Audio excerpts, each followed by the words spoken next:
കൂട്ടുകാർക്കും ചുറ്റുപാത്രം കുക്കിംഗ് വ്ളോഗിലേക്ക് സ്വാഗതം. ഇന്ന് നമ്മളൊരു വെജ് ബിരിയാണിയാണ് തയ്യാറാക്കാൻ പോകുന്നത്. അതും നോർത്ത് ഇന്ത്യൻ സ്റ്റൈലിലുള്ളൊരു വെജ് ബിരിയാണിയാണ്. അപ്പോൾ അതിന് വേണ്ടിയിട്ട് ചോറ് ആദ്യം വേവിച്ചെടുക്കുമ്പോൾ നോർമലി ഞാൻ സാധാരണ എപ്പോഴും ചെയ്യുക ചോറ് മാത്രം വേവിച്ചെടുക്കുകയാണ് പതിവ്. അതിനകത്ത് മസാലകളൊന്നും ആഡ് ചെയ്യാറില്ല. പക്ഷേ ഇതിൽ ഇത്തിരി വ്യത്യാസമുണ്ട്. കുറച്ച് അക്ക മസാലകളും പിന്നെ കുറച്ച് നാരങ്ങനീര് വേണം. ഇതുകൂടി ഉപ്പും ചേർത്തിട്ടാണ് വേവിച്ചെടുക്കണം. അപ്പോൾ ഉപ്പ് ഓൾറെഡി ഇട്ടിട്ടുണ്ട് വെള്ളത്തിൽ. വെള്ളത്തിനൊരു ഉപ്പ്, ഒരു പൊടിക്ക് ഉപ്പ് കൂടുതൽ നിൽക്കണം.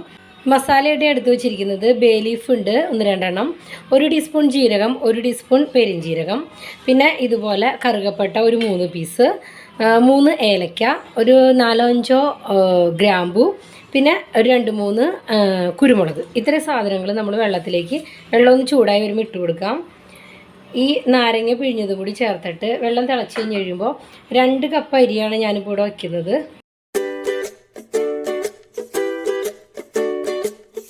ചോറവിടെ വെന്ത് വരുമ്പോഴത്തേനും നമുക്ക് ഈ വെജിറ്റബിൾസിനെ ഒന്ന് മസാല മാരിനേറ്റ് ചെയ്ത് വെക്കണം. വളരെ ഈസി ആയിട്ട് തയ്യാറാക്കാൻ പറ്റൂട്ടോ ഈ വെജിറ്റബിൾ ബിരിയാണി.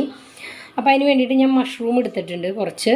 അപ്പോൾ 1/2 കിലോൻ്റെ അടുത്താണ് ഞാൻ അരി എടുത്തേക്കണേ. അപ്പോൾ അത്രയും തന്നെ 1/2 കിലോ തന്നെ വെജിറ്റബിൾസ്. ഇപ്പോൾ 1/2 കിലോ അരി എടുക്കണമെങ്കിൽ 1/2 കിലോ വെജിറ്റബിൾസ്. അപ്പോൾ ഇത് 1/2 കിലോയിൽ കുറച്ച് താഴെയാണ് അരി എടുത്തേക്കണം. അപ്പോൾ അതുകൊണ്ട് തന്നെ ആ ഒരു അത് കണക്കാക്കിയിട്ടാണ് ഞാൻ വെജിറ്റബിൾസ് എടുത്തേക്കണത്. ഇപ്പോൾ ക്യാരറ്റ്, ഗ്രീൻ പീസ്, പിന്നെ കുറച്ച് ബീൻസ്, മഷ്റൂം, പിന്നെ എടുത്തേക്കുന്നത് കോളിഫ്ലവർ. ഇനി ഇതിനകത്തേക്ക് ഒരു പൊട്ടറ്റോയും കൂടി ഞാൻ വെള്ളത്തിലിട്ട് വെച്ചിട്ടുണ്ട്. അതും കൂടി കട്ട് ചെയ്തിട്ട് ചേർക്കാം. ഒരു ചെറിയ പൊട്ടറ്റോ ആണ് എടുത്തേക്കണേ. അപ്പോൾ ഒരു അളവെന്ന് പറഞ്ഞു കഴിഞ്ഞാൽ ഇതാണ് 1/2 കിലോ അരിക്ക് 1/2 കിലോ വെജിറ്റബിൾസ് എന്നുള്ള രീതിയിൽ ചേർത്താൽ മതി. ഇതിലേതെങ്കിലും വേണ്ടാന്നുണ്ടെങ്കിൽ അത് സ്കിപ്പ് ചെയ്തോളൂ. ആവശ്യമുള്ളത് മാത്രം ഇട്ട് കൊടുത്താൽ മതി. നമുക്ക് കുറച്ച് പൊടികൾ വേണം. അതിന് വേണ്ടിയിട്ട് 1 ടീസ്പൂണ് ജീരകത്തിൻ്റെ പൊടി ചേർത്ത് കൊടുക്കുക, 1 ടീസ്പൂണ് മല്ലിയുടെ പൊടി, ഒരു 1/2 table spoon Kashmiri red chilli powder, കുറച്ച് മഞ്ഞൾപ്പൊടി, പിന്നെ വേണ്ടത് ബിരിയാണി മസാലയാണ്. ഞാനിത് വീട്ടിൽ തന്നെ പൊടിച്ച ബിരിയാണി മസാലയാണ്. ഇല്ലയെന്നുണ്ടെങ്കിൽ നിങ്ങൾക്ക് കടയിൽ നിന്ന് നോർത്ത് ഇന്ത്യൻ സ്റ്റൈലിലൊരിത് ബിരിയാണിയുടെ ടേസ്റ്റാണ് വേണ്ടതെന്നുണ്ടെങ്കിൽ നോർത്ത് ഇന്ത്യൻ ബിരിയാണി മസാല തന്നെ കിട്ടും. ഇപ്പോൾ എൻ്റെ കയ്യിൽ തീർന്നിരിക്കുകയാണ്. അതുകൊണ്ട് ഞാൻ ഇത് വീട്ടിൽ തന്നെ പൊടിച്ചതാണ്. ഞാൻ ഇതിൻ്റെ വീഡിയോ ഇതുവരെ അപ്ലോഡ് ചെയ്തിട്ടില്ല. ഞാൻ എൻ്റെ വീഡിയോ ഒരു ദിവസം അപ്ലോഡ് ചെയ്യാം കേട്ടോ. ഇപ്പോൾ ഞാൻ ചിക്കനിലേക്കൊക്കെ വേണ്ടിയിട്ട് ഇതാണ് യൂസ് ചെയ്യണത്, കോലാപ്പൂരി ചിക്കൻ ബിരിയാണി മസാല. ഇത് നല്ല ടേസ്റ്റാണ്. ഇത് പക്ഷേ നമുക്ക് ഞാൻ 2 പ്രാവശ്യമായിട്ടാണ് യൂസ് ചെയ്തത്. 1/2 കിലോ ചിക്കന് ഇത് ഒരു പാക്കറ്റ് 1/2 കിലോ ചിക്കനാണ് പറയണേ. പക്ഷേ ഞാനിത് 2 പ്രാവശ്യമായിട്ടാണ് ഇട്ടത്. എനിക്ക് ഭയങ്കര ഗാഢ സ്മെല്ലായിട്ട് തോന്നി. അതുകൊണ്ട് ഞാൻ 2 പ്രാവശ്യമായിട്ട് യൂസ് ചെയ്തത്. അപ്പോൾ ഇത് ഞാൻ പൊടിച്ചെടുത്തേക്കണത്, ഇത് ഞാൻ വീട്ടിൽ കുറച്ച് ഇൻഗ്രീഡിയൻസ് വെച്ചിട്ട് പൊടിച്ചതാണ്. ഞാൻ എൻ്റെ വീഡിയോ പിടിച്ചിട്ടില്ല, ഞാൻ ഇടാം കേട്ടോ. അപ്പോൾ ഇത് ഒരു ടേബിൾ സ്പൂണിൻ്റെ അടുത്ത് വരെ ചേർത്ത് കൊടുക്കുന്നുണ്ട്. നമ്മൾ വീട്ടിൽ മറ്റേതാണ് ഇത്രയും ചേർക്കണ്ട. ഒരു 3/4 ടേബിൾ സ്പൂൺ വരെ ബിരിയാണി മസാല ചേർത്ത് കൊടുക്കുക.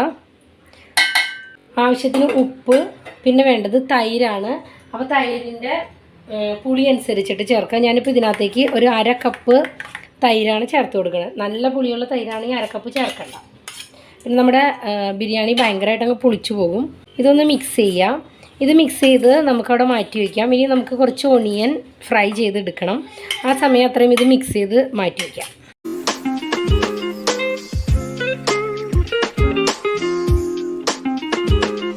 അപ്പോൾ നമ്മുടെ അരി ഇട്ടു. അതിനകത്ത് അരി കിടന്ന് നന്നായിട്ട് തിളച്ച് വരുന്നുണ്ട്. അപ്പോൾ അതിനകത്തേക്ക് ഞാൻ ഒരു എസൻസ് ചേർത്ത് കൊടുക്കുന്നുണ്ട്. വൈറ്റ് റോസ് എസൻസും പിന്നെ കെവര വാട്ടറിൻ്റെ എസൻസുമാണ് മേടിച്ചത്. ഇത് കെവര വാട്ടറായിട്ട് കിട്ടും.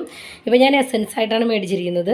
ഇതിനകത്തേക്ക് പൈനാപ്പിൾ എസൻസ് ചേർത്ത് കൊടുക്കുന്നുണ്ട്. അപ്പോൾ കെവര വാട്ടർ ഒരു സ്മോക്കി എഫക്റ്റ് കിട്ടാൻ വേണ്ടിയിട്ടാണ് ഇത് യൂസ് ചെയ്യണത്. ഇവിടുത്തെ നോർത്ത് ഇന്ത്യൻ എല്ലാ ബിരിയാണികളിലും ഇത് ചേർക്കാറുണ്ട്. അപ്പോൾ ഇതൊരു 1-2 തുള്ളി എസൻസ് ആയതുകൊണ്ട് തന്നെ ഒരുപാട് വേണ്ട. അതുപോലെ തന്നെ റോസ് എസൻസ് ഇത് ഉണ്ടെങ്കിൽ മാത്രം, റോസ് എസൻസ് എന്തായാലും ചേർത്ത് കൊടുത്താൽ നല്ലതാണ്. കെവര വാട്ടർ ഉണ്ടെങ്കിൽ മാത്രം ചേർത്താൽ മതി. പക്ഷേ നല്ലൊരു സ്മോക്കി എഫക്റ്റ് കിട്ടും ബിരിയാണിക്ക്. ഇതാണ് ഫ്ലൈയിങ് ബേർഡിൻ്റെയാണ് ഞാൻ മേടിച്ചിരിക്കുന്നത്. വലിയ ബോട്ടിലിൽ വെള്ളമായിട്ടും വരുന്നുണ്ട്. അതും ഇവർ ഒഴിച്ചു കൊടുക്കണേ കണ്ടിട്ടുണ്ട്. അപ്പോൾ ഇത് ഞാൻ അറിഞ്ഞത് എൻ്റെ കുക്കിംഗ് ക്ലാസ്സിൽ നിന്നാണ് ഞാൻ ഇങ്ങനൊരു സാധനം ഉണ്ടെന്ന് അറിഞ്ഞത്. എനിക്കറിയില്ലായിരുന്നു ഇങ്ങനൊരു വാട്ടർ ഇത് നമ്മുടെ ബിരിയാണിയിൽ ഒഴിക്കും എന്നുള്ളത്. അപ്പോൾ ഇതൊന്ന് ട്രൈ ചെയ്ത് നോക്കിയോളൂ. നമുക്കിത് ഫ്രിഡ്ജിൽ നമുക്ക് കുറച്ച് നാളും വച്ച് യൂസ് ചെയ്യുകയും ചെയ്യാം. അപ്പോൾ നന്നായിട്ട് തിളയ്ക്കുമ്പോൾ ഞാൻ മൂടിയിടാൻ പോവാണ്. എന്നിട്ടൊരു 5 മിനിറ്റ് കഴിയുമ്പോൾ ഇതിന് ഊറ്റാൻ പോകണം. ഒരുപാട് വെന്ത് പോകരുത്, കാരണം നമ്മളിതിനെ ദം ചെയ്യാനുള്ളതാണ്. ബിരിയാണിക്ക് വേണ്ടിയിട്ട് ഇതാ ഉള്ളി ഒരെണ്ണം വഴറ്റാൻ വേണ്ടിയിട്ട് ഇട്ടിട്ടുണ്ട്. അധികം ഇൻഗ്രീഡിയൻസ് ഒന്നും ഇതിന് വേണ്ട. ഒരുപാട് ഇങ്ങനെ മസാലയുള്ളൊരു ബിരിയാണി അല്ല ഇത്. അപ്പോൾ ഞാൻ ഒരു മീഡിയം സൈസ് ഓണിയൻ നമ്മുടെ ബിരിയാണിയിലേക്ക് വഴറ്റാൻ വേണ്ടിയിട്ട് എടുത്തിട്ടുണ്ട്. അതുപോലെ ഒരു മീഡിയം സൈസ് ഓണിയൻ എടുത്ത് ഞാൻ ഇവിടെ വറുത്ത് മാറ്റി വെച്ചിട്ടുണ്ട്. ഇതിനകത്തേക്ക് ഞാൻ ഉപ്പും, ഞാൻ എപ്പോഴും പറയാറുള്ള പോലെ, പക്ഷേ പുതിയ സബ്സ്ക്രൈബേഴ്സിന് വേണ്ടിയിട്ടാണ് വീണ്ടും വീണ്ടും പറയണത്, ഇതിനകത്തേക്ക് കുറച്ച് ഉപ്പും ഗരം മസാല, നമ്മൾ പൊടിച്ച ഗരം മസാല ഉണ്ടല്ലോ, ബിരിയാണി മസാല, അതാണ് ചേർത്തേക്കണത്. കാഷ്യൂം കിസ്മിസും ഒക്കെ വറുത്ത് വെച്ചിട്ടുണ്ട്. ഇത് ഓപ്ഷണലാണ്, നിങ്ങൾക്ക് വേണമെന്നുണ്ടെങ്കിൽ മാത്രം ചെയ്താൽ മതി.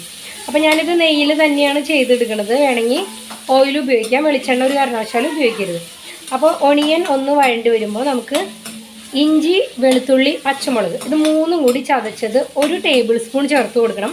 കാരണം നമ്മൾ വെജിറ്റബിളിൽ ഒട്ടും ഇട്ടിട്ടില്ല. അപ്പോൾ അതുകൊണ്ട് ഇതിനകത്തേക്ക് നമ്മൾ 1 ടേബിൾ സ്പൂൺ ഇഞ്ചി, വെളുത്തുള്ളി, പച്ചമുളക് സമം എടുത്തിട്ട് ഞാൻ ചതച്ച് വെച്ചേക്കാണ്, അതിനെ ചേർത്ത് കൊടുക്കുക. അപ്പോൾ ഇതൊന്ന് ആദ്യം ഒന്ന് വഴച്ചട്ടെ. ഉള്ളി ഒന്ന് ട്രാൻസ്പെറൻ്റ് ആയിട്ട് വന്നു കഴിഞ്ഞപ്പോൾ ഞാൻ 1 ടേബിൾ സ്പൂൺ ഇഞ്ചി, വെളുത്തുള്ളി, പച്ചമുളക് ചതച്ചത് ഇട്ട് കൊടുക്കുകയാണ്. അതിൻ്റെ ഒരു പച്ച മണം മാറി കഴിയുമ്പോൾ, ഒരുപാട് ഉള്ളി ബ്രൗൺ ആവാൻ നിൽക്കണ്ട, അതിൻ്റെ ഈ ഇഞ്ചി വെളുത്തുള്ളിയുടെ ഒരു പച്ചമണം മാറുമ്പോൾ നമുക്ക് മിക്സ് ചെയ്ത് വെച്ചേക്കണം നമ്മുടെ വെജിറ്റബിൾ ഉണ്ടല്ലോ, അതിനകത്തേക്ക് ഇട്ട് കൊടുക്കാം. അപ്പോൾ ആ ഇഞ്ചി വെളുത്തുള്ളി ഒന്ന് വഴറ്റി കഴിഞ്ഞിട്ട് ഒരു മിനിറ്റിൻ്റെ പരിപാടിയുള്ളൂ. അതിനകത്തേക്ക് നമ്മൾ മിക്സ് ചെയ്ത് വെച്ചിരിക്കുന്ന വെജിറ്റബിൾസിനെ ചേർത്ത് കൊടുക്കാം. അപ്പോൾ ഇതിനകത്ത് ഉപ്പിട്ട് കൊടുക്കണം കേട്ടോ, ഞാൻ ഉപ്പിട്ടിട്ടുണ്ട്. ഇതൊന്ന് മിക്സ് ചെയ്യുക. നമ്മൾ ഇതിനകത്തേക്ക് കസൂരി മേത്തി ആഡ് ചെയ്തിട്ടില്ല. ഞാൻ ഓൾറെഡി ബിരിയാണി മസാല പൊടിച്ചപ്പോൾ ഇട്ടിട്ടുണ്ട്, പക്ഷേ ഇതിനകത്തേക്ക് കുറച്ച് കസൂരി മേത്തിയും കൂടി ആഡ് ചെയ്ത് കൊടുക്കണം. അപ്പോൾ ഇത് ഇടുന്ന സമയത്ത് നല്ല ഫുൾ ഫ്ലെയിമിൽ വെച്ചിട്ട് വേണം വഴറ്റാനായിട്ട്. കാരണം തൈരുള്ളത് കൊണ്ട് പിരിഞ്ഞു പോകാൻ പാടില്ല. അപ്പോൾ ഫുൾ ഫ്ലെയിമിൽ വെച്ചിട്ട് ഇങ്ങനെ മിക്സ് ചെയ്ത് കൊടുത്തുകൊണ്ടിരുന്ന് കഴിഞ്ഞാൽ ആ തൈര് ശരിക്കും ഒരു ഓയിൽ രൂപത്തിലായി മാറും. എന്നിട്ട് നമുക്ക് തീ ഒന്ന് ലോ ഫ്ലെയിമിലാക്കിയിട്ട് ഈ പാത്രത്തിലേക്ക് ഒരു 1/4 കപ്പ് വെള്ളം ഒഴിച്ചിട്ട് അതിനകത്തേക്ക് ഒഴിച്ചു കൊടുക്കാം. അപ്പോൾ ഇതിൻ്റെ മുകളിലേക്ക് നമുക്ക് കുറച്ച് കസൂരി മേത്തിയും കൂടി ഇട്ട് കൊടുക്കണം കേട്ടോ. അപ്പോൾ ഇതൊന്ന് മിക്സ് ചെയ്ത് കൊടുക്കട്ടെ ആദ്യം. അപ്പോൾ ഇത് ഞാൻ 1 ടേബിൾ സ്പൂൺ കസൂരി മേത്തി എടുത്തിട്ടുണ്ട്, അത് കയ്യിലിട്ടൊന്ന് ക്രഷ് ചെയ്തിട്ട് ഇതിനകത്തേക്ക് ഇട്ട് കൊടുക്കാം.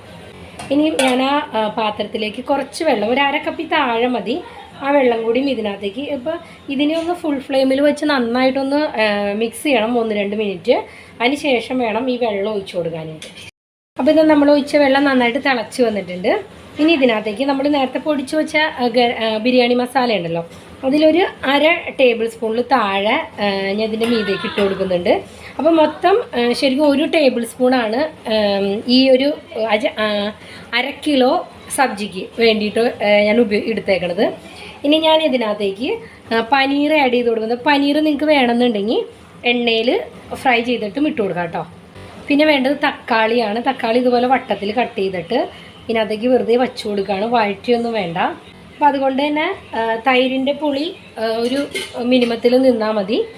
ഇനി ഇതിൻ്റെ മീതേക്ക് തീ ഒന്ന് ലോ ഫ്ലെയിമിലാക്കിയിട്ട് നമ്മൾ വേവിച്ച് വെച്ചേക്കണ ചോറ് ഇതിൻ്റെ മീതേക്ക് ഇട്ട് കൊടുക്കുക. ഒരു 10 to 12 മിനിറ്റ്സ് വരെ അതിനൊന്ന് ദം ചെയ്തിടുക. അപ്പോഴേക്കും നമ്മുടെ വെജിറ്റബിൾസൊക്കെ കുക്കായിക്കോളും, കംപ്ലീറ്റ് വെള്ളം വറ്റിക്കോളും. മാക്സിമം പോയാൽ 50 മിനിറ്റ്സ്, അതിൽ കൂടുതൽ വയ്ക്കരുത്. അപ്പോൾ ഇതുപോലെ നോൺ സ്റ്റിക്ക് പാത്രമാണെങ്കിൽ അടുക്കി പിടിക്കില്ല. പിന്നെ ഇതിനകത്ത് ആ ഓയിലൊക്കെ നന്നായിട്ടുള്ളത് കൊണ്ട് തന്നെ അടുക്കി പിടിക്കാനുള്ള ചാൻസ് കുറവാണ്. മറ്റുള്ള പാത്രങ്ങളാണെങ്കിൽ 12 മിനിറ്റ്സ് വരെ വെച്ചാൽ മതി, അടുക്കി പിടിക്കാനുള്ള ചാൻസ് ഉണ്ട് കേട്ടോ. അപ്പോൾ ഇതിനകത്തേക്ക് ഞാൻ വേവിച്ച് ഊറ്റി വെച്ചിരിക്കണ ചോറ് ഇട്ട് കൊടുക്കട്ടെ. കുറച്ച് ഉള്ളി വറുത്തത്, കിസ്മിസ്, കാഷ്യൂനട്ട്, പിന്നെ ഒരു നുള്ളു ഗരം മസാലപ്പൊടി, പിന്നെ മല്ലിയുടെ ഇല, പുതിനയുടെ ഇല. അപ്പോൾ നിങ്ങൾക്ക് വേണമെങ്കിൽ സബ്ജിയിലേക്കും കുറച്ച് മല്ലിയുടെ ഇലയും പുതിനയുടെ ഇല ഇട്ട് കൊടുക്കാം കേട്ടോ. ഞാൻ സത്യത്തിൽ അത് മറന്നു പോയിട്ടാണ്, ഞാൻ ഇടാറുള്ളതാണ്. അപ്പോൾ ഇനിയും ബാക്കിയുള്ളത് ഞാൻ ഇത് സെർവ് ചെയ്യണതിന് മുന്നായിട്ട് ഇടണുള്ളൂ. പിന്നെ ഞാൻ കുറച്ച് കളറ് പാലിൽ മിക്സ് ചെയ്ത് വെച്ചിട്ടുണ്ട്, അത് ഞാൻ ഇതിനകത്തേക്ക് ഒഴിച്ചു കൊടുക്കുകയാണ്. അപ്പോൾ ഇതിനകത്തേക്ക് ഞാൻ ആവശ്യത്തിന് നെയ്യ് ഒഴിച്ചിട്ടുണ്ട്, അതുകൊണ്ട് ഇതിൻ്റെ മീതെ ഞാൻ നെയ്യ് ഒഴിച്ചു കൊടുക്കണില്ല കേട്ടോ. ഒരു 1-2 ടേബിൾ സ്പൂൺ മതി. അപ്പോൾ യെല്ലോ കളറാണ് യൂസ് ചെയ്തേക്കണത്. നിങ്ങൾക്ക് വേണമെന്നുണ്ടെങ്കിൽ റെഡോ ഗ്രീനോ ഏത് വേണമെങ്കിലും ഓരോരോ ടേബിൾ സ്പൂൺ പാലിൽ മിക്സ് ചെയ്തിട്ട് ഒഴിച്ചു കൊടുത്താൽ മതി. അപ്പോൾ പല കളറിലുള്ള റൈസായിട്ട് കിട്ടും. ഇനി ഇതിനെ ഏറ്റവും ചെറുതായിട്ട് കത്തണ സ്റ്റൗവിൻ്റെ ഇതിനകത്ത് വെച്ചിട്ട് ലോ ഫ്ലെയിമിൽ ഒരു 10 to 12 മിനിറ്റ്സ്, മാക്സിമം പോയാൽ 50 മിനിറ്റ്സ്, അതിൽ കൂടുതൽ വയ്ക്കേണ്ട ആവശ്യമില്ല, വെച്ചിട്ട് നമുക്കിതിനെ ദം ചെയ്തെടുക്കാം.